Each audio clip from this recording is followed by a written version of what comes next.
Le labrum, c'est une structure dans la hanche qui était encore mal connue il y a peu. C'est l'équivalent en fait d'un joint qui vient unir la tête du fémur au bassin. Il va permettre de lubrifier l'articulation, de la stabiliser et de répartir harmonieusement les contraintes qui sont appliquées à l'articulation. C'est donc une structure qui protège le cartilage de la hanche au fil du temps.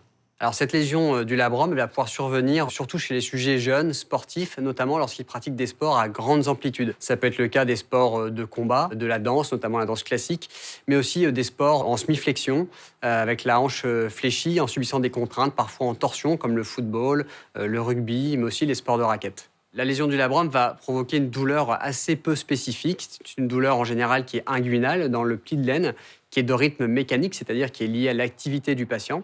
Elle est rarement isolée, elle survient souvent sur une articulation qui présente des malformations. Le diagnostic de lésion du labrum, il est difficile parce que c'est une structure qu'on ne voit pas à la radiographie. Il est transparent, c'est-à-dire qu'on va chercher des pathologies type tendinite, pubalgie ou des pathologies de la paroi abdominale. Ce sont des examens complémentaires plus complexes comme l'IRM, l'arthroscanner ou l'arthro-IRM qui permettront de visualiser une lésion du labrum. Dans certains cas, c'est l'arthroscopie de hanche qui permettra de l'explorer et de démasquer une lésion du labrum qu'on aurait pu méconnaître sur les examens habituels. Cette arthroscopie aura un but donc diagnostique mais aussi thérapeutique puisqu'elle va permettre à la fois de traiter la lésion du labrum mais aussi de traiter les malformations associées de la hanche s'il y en a.